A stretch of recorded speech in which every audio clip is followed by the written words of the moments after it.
Hello and welcome to Cupcake Addiction's Snow Globe Cake Pop tutorial, where I'll be showing you how to make this really gorgeous little snow globe cake pop perfect for Christmas.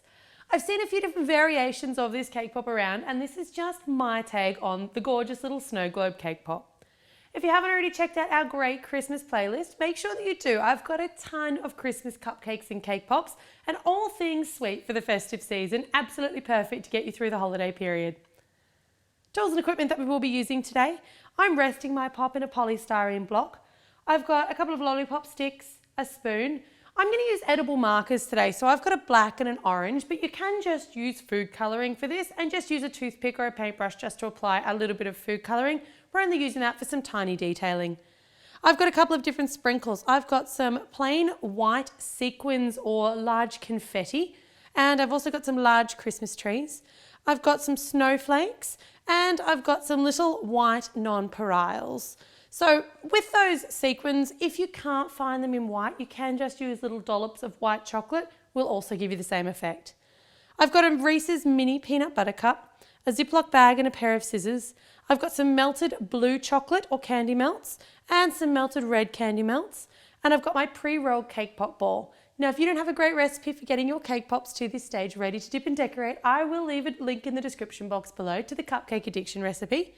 I've also got some mini cupcake cases. Now, I've picked mini cupcake cases that are just a little bit bigger than Reese's mini peanut butter cups, but any mini cupcake cases will do.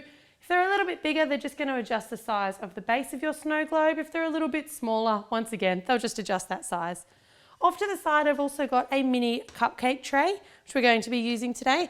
And I've also got just a shallow dish. I'm just using a little plate today, but you'll just need a shallow dish, and this is going to be to stop our little white sprinkles from going absolutely everywhere when we go to use them. So let's get started. Now, the first thing that we want to do is we want to prepare the little base to our snow globe. So I found with these little Reese's peanut butter cups, if you try to shove a lollipop stick right through them, they tend to break, crack, and split. And we don't want that. So we take one of our little mini cupcake liners, or our mini patty pans, and we're going to unwrap one of those Reese's mini peanut butter cups and remove all of the packaging.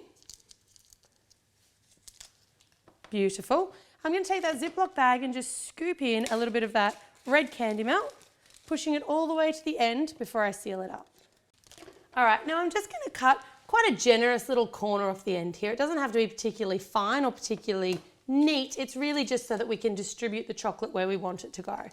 So now what I'm going to do is I'm going to pipe kind of like a circle. I want to leave the center of that cupcake liner free because I'm going to be sticking a lollipop stick in there. So I'm just piping a bit of a circle around the outside, but leaving the middle section free. Once again, doesn't have to be particularly neat. Drop in your mini peanut butter cup and just push it down. You'll see that candy melt starting to come up the sides a little bit. Make sure it's in the center. And then I'm going to use that Ziploc bag just to force some more candy melt. So I'm actually squeezing it into the gap so that it's forcing it down into that gap, giving us a really nice coating.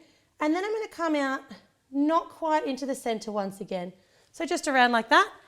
Now I'm going to give it a couple of good hard taps on the bench just to make sure that all that chocolate's gone right down those sides.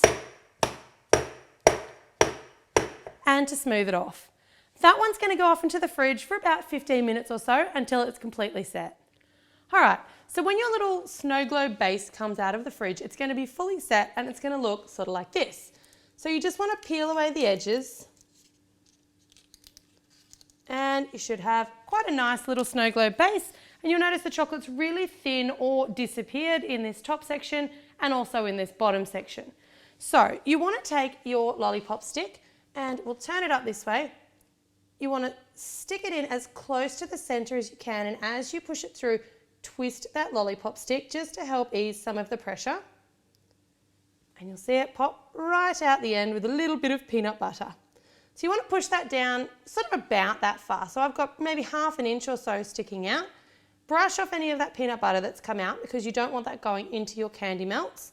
And then we're going to just dip, and I'm just supporting my base. So I'm just dipping in there, and then I'm going to add on my little cake pop ball. Beautiful. So I'm going to pop that one now off into the fridge. I'm going to let that seal completely set.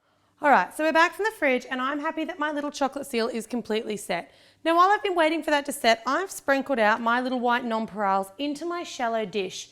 This is just getting them ready so that I know exactly how I'm going to be applying my sprinkles, because once we dip this, we're not going to have a lot of time before that chocolate starts to dry. We want to make sure we prioritize the sprinkles that need to go on first, mainly being these little nonpareils. All right, so to dip, I'm just going to dip. I want to try and dip down to the bottom of the cake pop ball without going over the edges of the snow globe base. So it can be a little bit difficult, but do just try not to go over the edges if you can avoid it. All right, so I'm gonna pull that out and you can see there's still some little gaps. So as I tap that off, I'm also tilting it sort of slightly on a downwards angle, back facing towards me, so that I can try and fill in some of those little gaps in between the base and the top of the snow globe.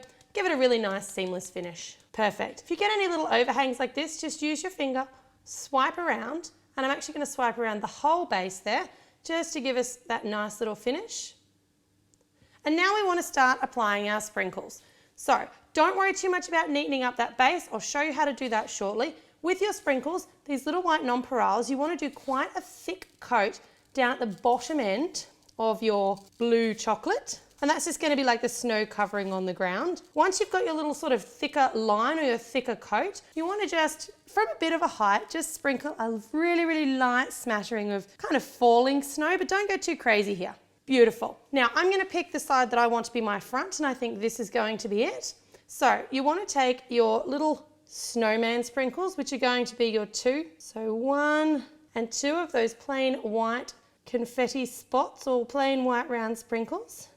And you also want to take 2 of your Christmas trees on either side, 1 and 2.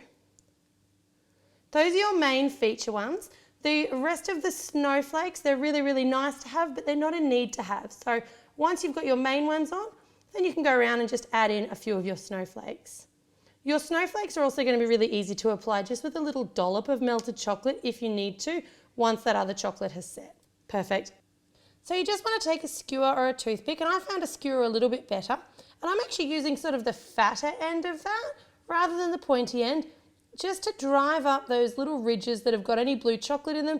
And it really just redefines the ridge and peels out any of that blue chocolate that we don't want in there. Just make sure not to go too deep, because you really don't want to expose that peanut butter cup underneath. All right, now from here, your chocolate should have had plenty of time to set. So we're just going to add on our little details, which are just going to be our little snowman eyes, mouth and arms and buttons. So I'm just using the edible marker, but as I mentioned, you could also use a toothpick and a little bit of food colouring. And I'm just going to give him 2 little eyes, a little coal mouth. I'm going to give him 3 buttons and then just 2 arms. I'm using an AmeriColor edible marker. I really like them, and I find they're one of the best markers to actually draw on chocolate. Some of the other markers, you're not able to draw on chocolate with them. They're just a little bit too watered down, but those AmeriColor ones are really, really good. A little bit of orange marker or a little bit of orange food colour, just to do a little bit of just a little pointy nose. So there you've got your really, really gorgeous little snow globe cake pop. Certainly not the easiest cake pop to make, but one of the most effective.